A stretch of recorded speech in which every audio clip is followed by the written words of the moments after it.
أشرقت نفسي بنور من فؤادي حينما رددت يا رب العالمين. بالله من الشيطان الرجيم. بسم الله الرحمن الرحيم.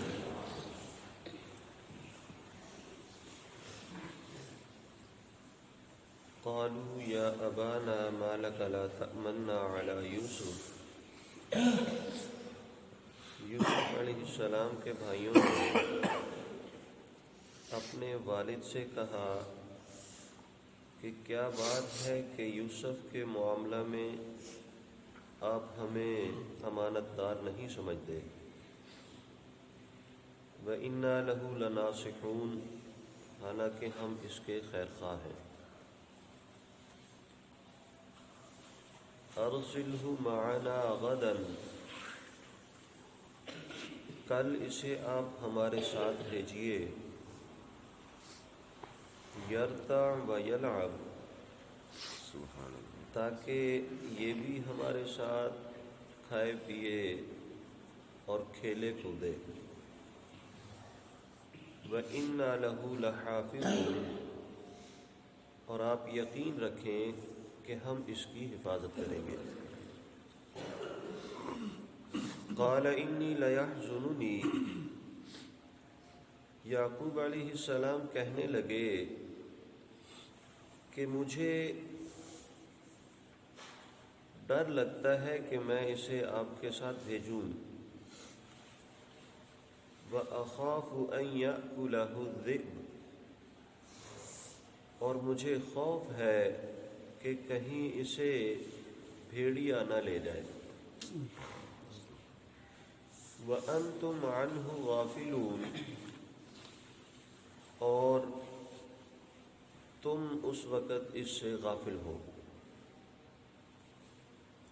قَالُوا لَئِنْ أَكَلَهُ الذِّئْبُ وَنَحْنُ عُصْبَةٌ، وہ کہنے لگے کہ عجیب بات ہے کہ ہم ایک مضبوط جماعت ہیں اور ہماری موجودگی میں بھیڑیا اسے لے جائے گا. اِنَّا إِذًا لَخَاسِرُونَ، پھر ہم تو بالکل گے گزرے ہوئے.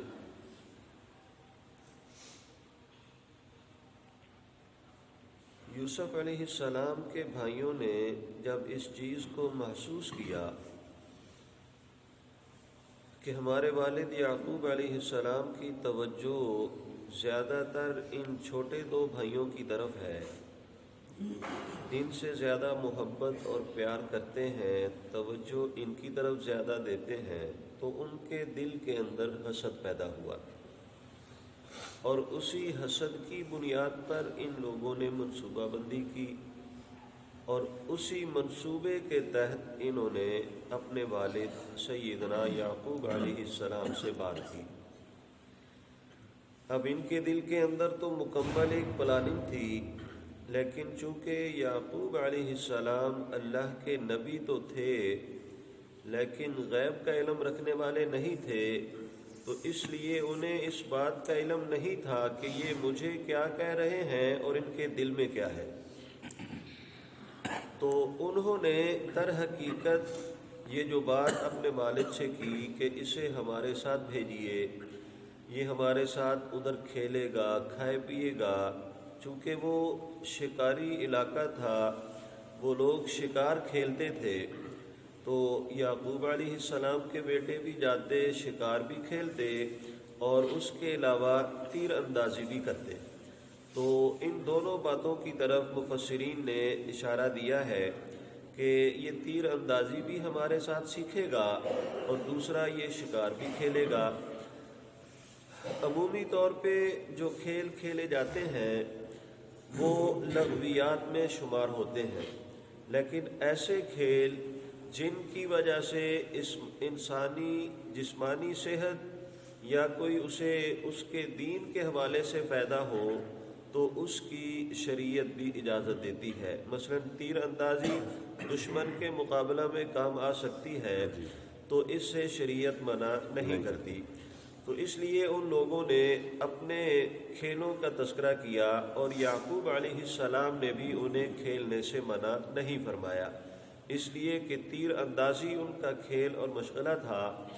تو یعقوب علیہ السلام کو جس بات کا خدشہ تھا انہوں نے صرف اس چیز کا اظہار کیا۔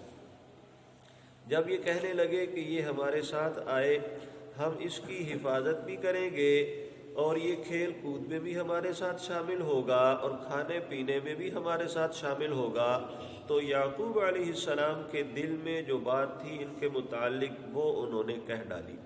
قال انی لیحزننی ان تذهبوا به واخاف ان یاکلہ الذئب وانتم عنہ غافلون۔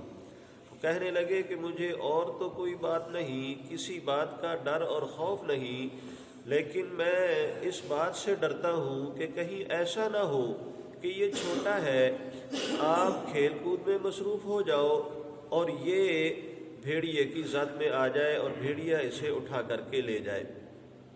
اس لیے کہ اس علاقے کے اندر بھیڑیوں کی کثرت تھی، اور ہوتا یوں تھا کہ عمومی طور پہ جب بھیڑیے آتے یا جانوروں کو اٹھاتے یا جانور انہیں نظر نہ آتے تو کسی نہ کسی انسان کو اٹھا کر کے لے جاتے اور اسے چیر پھاڑ دیتے۔ اس وقت یہ ماحول اور حالات تھے، تو ان حالات کے مطابق یعقوب علیہ السلام نے بات کی کہ کہیں ایسا نہ ہو کہ یوسف کو بھی بھیڑیا اٹھا کر کے لے جائے۔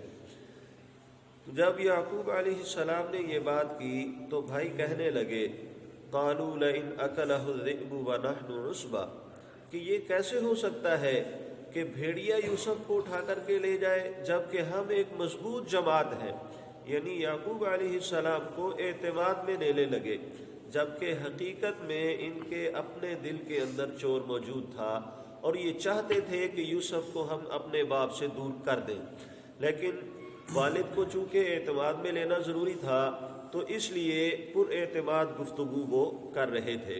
تو وہ کہنے لگے کہ یہ کیسے ہو سکتا ہے کہ ہم 10 بھائی موجود ہوں اور ہمارے درمیان سے یوسف کو بھیڑیا اٹھا کر کے لے جائے، ایسی بات نہیں ہے، آپ ہمارے اوپر اعتماد کریں، اسے ہمارے ساتھ بھیجیں تاکہ یہ بھی شکار کھیلنا سیکھے، یہ بھی تیر اندازی کرنا سیکھے، ہم اس کا مکمل طور پہ خیال کریں گے۔ اگر ایسا ہو جاتا ہے کہ بھیڑیا اسے اٹھا کر کے لے جائے تو یہ تو ہمارے لیے پھر بہت زیادہ نقصان کی بات ہوگی کہ ہم 10 بھائی بھی اس کی حفاظت نہیں کر سکے۔ یعنی مکمل طور پہ یعقوب علیہ السلام کو وہ لوگ ان کے بیٹے اعتماد میں لینے لگے۔ چنانچہ یعقوب علیہ السلام نے ان کی ان باتوں کے اوپر اعتماد کیا اور یوسف علیہ السلام کو ان کے ساتھ شکار پہ بھیج دیا۔ آگے مکمل تفصیلات ہیں پوری صورت کے اندر کہ پھر وہ جب ساتھ لے گئے تو ان کے ساتھ کیا معاملات پیش آئے۔ بہرحال اللہ رب العزت نے ان آیات کریمہ کے اندر معنوی طور پہ اس بات کو واضح کر دیا کہ اگر اللہ کا نبی اس بات سے باخبر ہوتا اور ان کے علم میں ہوتا کہ یوسف علیہ السلام کو لے جا کر کے ان کے بھائیوں نے کنویں میں ڈال دینا ہے تو یعقوب علیہ السلام اپنے بیٹے کو کبھی بھی ان کے ساتھ نہ دیتے۔ اللہ رب العزت سے دعا ہے کہ اللہ ہر انسان کو اپنے عقائد و نظریات قرآن و سنت کے مطابق درست رکھنے کی توفیق عطا فرمائے۔